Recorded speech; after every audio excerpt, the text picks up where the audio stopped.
नमस्कार, dimension IAS मध्ये आपणा सर्वांचं स्वागत आहे। आज 16 मेची तारीख आहे जेव्हा आपण रेकॉर्डिंग करतोय आणि ऐतिहासिकदृष्ट्या ही तारीख महत्त्वाची आहे कारण आजच्या दिवशी चायनामध्ये कल्चरल रिव्होल्यूशनला सुरुवात झाली होती। आता कल्चरल रिव्होल्यूशन हे जे आहे चीन आज जे काही महासत्ता आहे त्याच्यामध्ये महत्त्वाचा एक टप्पा मानता येईल त्याला की जेणेकरून कल्चरल रिव्होल्यूशनने एक असा पाया रचला की ज्याच्या बळावर चीन जे आहे ते आर्थिक महासत्ता कमीत कमी आपण म्हणू, नंतर ते काय आर्थिक महासत्ताच त्याला चीनला का म्हणता येईल हे पण मी स्पष्ट करणार आहे। मात्र आर्थिक महासत्ता होण्याच्या दृष्टीने जो पाया रचला गेला होता तो कल्चरल रिव्होल्यूशनने चीनने ठेवला होता। 1949 ला जेव्हा चीन स्वतंत्र झालं होतं तेव्हा ती जी लढाई होती माओ झेडॉंगने त्याच्या सोबतच्या शिपायांना घेऊन जी काही लढाई दिली होती ती जपानच्या साम्राज्यवादाच्या विरोधात होती। त्यावेळेस चीनला त्याने स्वप्न दाखवलं होतं की आपण साम्यवादावर आधारित एक समाज बनवणार आहोत म्हणून। मात्र 1949 पासून 1959 पर्यंत कोणताही साम्यवादी कार्यक्रम माओ झेडॉंगने राबवला नाही। 1959 ला जेव्हा माओने हळूहळू साम्यवादी कार्यक्रम राबवायला सुरुवात केली तेव्हा त्यामध्ये जमीनदारांकडून जमिनी बळकावल्या आणि लोकांना वाटण्यात आल्या। त्यामध्ये ज्या काही भांडवलदारांकडे कारखाने वगैरे होते ते सगळे कारखाने बळकावले आणि ते सहकार तत्वावर वगैरे चालवायला दिले। अशा प्रकारे चीनच्या संपत्तीचं जे आहे ते सार्वजनिकीकरण करण्यात आलं होतं। मात्र 5-7 वर्षांमध्येच माओ झेडॉंगच्या लक्षात आलं की आपण हा जो काही साम्यवादाचा कार्यक्रम चालवला आहे याला मूलभूत काहीतरी अडथळे येत आहेत आणि ते अडथळे येत आहेत चीनच्या समाजामधून। चीनमध्ये ज्या काही धार्मिक प्रथा आहेत, परंपरा आहेत, अनिष्ट रूढी आहेत, अंधश्रद्धा आहेत, या अनिष्ट रूढी आणि परंपरा ज्या आहेत चीनला साम्यवादाकडे जाण्यापासून रोखत आहे असं माओच्या लक्षात आलं होतं। आणि माओचा ठाम समज आता बसला होता की आपल्याला कम्युनिझमवर किंवा साम्यवादावर आधारित जर राष्ट्र निर्माण करायचं असेल, आपल्याला कम्युनिझमवर आधारित एक राजकीय व्यवस्था जर निर्माण करायची असेल तर सर्वात अगोदर आपण जे आहे एक क्लिन्झिंग केली पाहिजे। चीनमधल्या ज्या काही बुरसटलेल्या विचारसरणी आहेत, मागासलेल्या परंपरा आहेत, मागासलेल्या धार्मिक मान्यता आहेत आणि धार्मिक पंथ वगैरे आहेत, या सर्वांचं समूळ उच्चाटन झालं पाहिजे। हा जो माओ झेडॉंगचा समज आहे हा कारणीभूत होता। आणि 16 मे 1966 ला चीनमध्ये माओ झेडॉंगने हा ॲम्बिशियस कार्यक्रम राबवला होता की ज्याच्यामध्ये त्यांनी लोकांना जाऊन सांगायला सुरुवात केली होती की आपण जे काही साम्यवादावर समाज निर्माण करू इच्छितो याच्यामध्ये येणारा जो प्रमुख अडथळा जो आहे तो आपल्या मागासलेल्या विचारसरणी आहेत। आणि ही जी मागासलेली विचारसरणी आहे समाजामध्ये आजच्या घडीला कोण पसरवते आहेत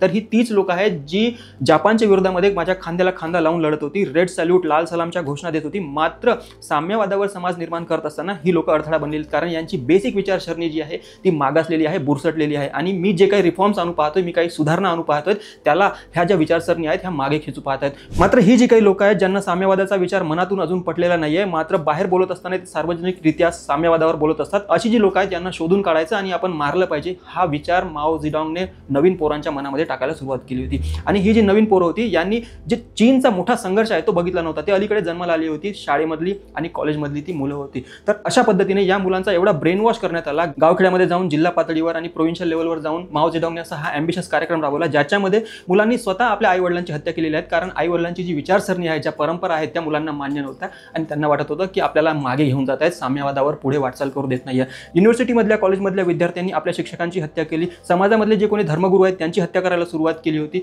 ज्या काही छोट्या मोठ्या धार्मिक पंथ होत्या, धार्मिक परंपरा होत्या आणि ज्यांच्या काही मान्यता वगैरे होत्या त्या सर्व मान्यता मानणाऱ्या लोकांना मोठ्या प्रमाणामध्ये त्यांच्या कत्तली करण्यामध्ये आल्या होत्या। आणि असा हा जो काळ आहे चीनच्या इतिहासामध्ये जवळजवळ 11 वर्ष चालला, 1976 पर्यंत, जोपर्यंत माओ झेडॉंग मरत नाही। माओ झेडॉंग मरण पावल्यानंतर ही जी मुवमेंट आहे कम्प्लिटली बंद करण्यात आली होती कारण ह्याच्या चळवळीने चीनला कम्प्लिटली कॅओसमध्ये टाकून दिलं होतं। चीनमधला इंटेलेक्च्युअल क्लास जो आहे, जे कोणी विचारवंत होते ते कम्प्लिटली माओ झेडॉंगने एलिमिनेट करून टाकले होते। चीनमधले शिक्षक जे आहेत, जे कोणी माओ झेडॉंगला वाटत होतं की हे मागासलेल्या विचारसरणीचे आहेत आणि साम्यवादाला मनापासून सपोर्ट करत नाही, त्या सर्वांची हत्या करण्यात आली होती। आणि हा जो एक कॅओटिक काळ आहे चीनमधला 1976 ला संपला जेव्हा माओ झेडॉंगचा मृत्यू झाला। मात्र चीनमधलं हे जे काही साम्यवादाचं स्वप्न होतं ते 1978 ला संपुष्टामध्ये आलं कारण 1978 ला चीनने पुन्हा भांडवलशाही पद्धतीचा अवलंब केला आणि आज आपण जे काही बघतो की चीन एक जागतिक आर्थिक महासत्ता झालेली आहे ते 1978 पासून तिने भांडवलशाही पद्धतीचा वापर करायला सुरुवात केली आणि त्याच्या बळावर चीन आज आर्थिक महासत्ता आपल्याला बघायला मिळते।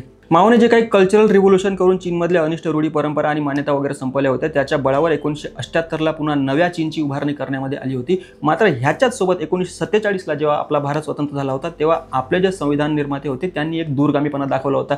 संविधान निर्मात्यांची सुद्धा हीच मनस्थिती होती की भारतातले हे जे मागासलेले विचार आहेत ते आपल्याला डेमोक्रेसीकडे घेऊन जाण्यामध्ये अडथळा आहेत किंवा आपल्याला एक आधुनिकतेवर आधारित समाज निर्माण करण्यामध्ये अडथळा आहेत, सोशल जस्टिसला अडथळा आहेत। मात्र त्यांनी बिलीफ, फेथ आणि वर्शिप, तुमच्या ज्या काही मान्यता आहे, परंपरा आहे त्या पाळण्याचा पूर्ण अधिकार जो आहे आपल्याला राज्यघटनेमध्ये दिलेला आहे। याच्याच कॉन्ट्रास्टमध्ये जर तुम्ही चीनमध्ये बघितला तर माओचा ठाम समज होता की हे मागासलेले विचार जे आहेत ते आपल्याला मागे घेऊन जात आहेत, साम्यवादाकडे जाऊ देत नाही। त्यामुळे माओने ठरवलं की हे कम्प्लिटली एलिमिनेट केले पाहिजे। लोकांना कसल्याही प्रकारचं धार्मिक स्वातंत्र्य असता कामा नये, लोकांना मान्यता स्वातंत्र्य असता कामा नये। याच्याच कॉन्ट्रास्टमध्ये भारताला जे आहे आपल्याला सर्वांना मान्यतेचं स्वातंत्र्य आहे, आपल्याला धार्मिक स्वातंत्र्य आहे। तर हे जे दोन डेव्हलपमेंटच्या ट्रॅजेक्टरीज आहेत त्यामध्ये चीन आर्थिकदृष्ट्या आपल्या पुढे निघून गेलेला आहे कारण त्यांनी कल्चरल रिव्होल्यूशन केलेलं आहे।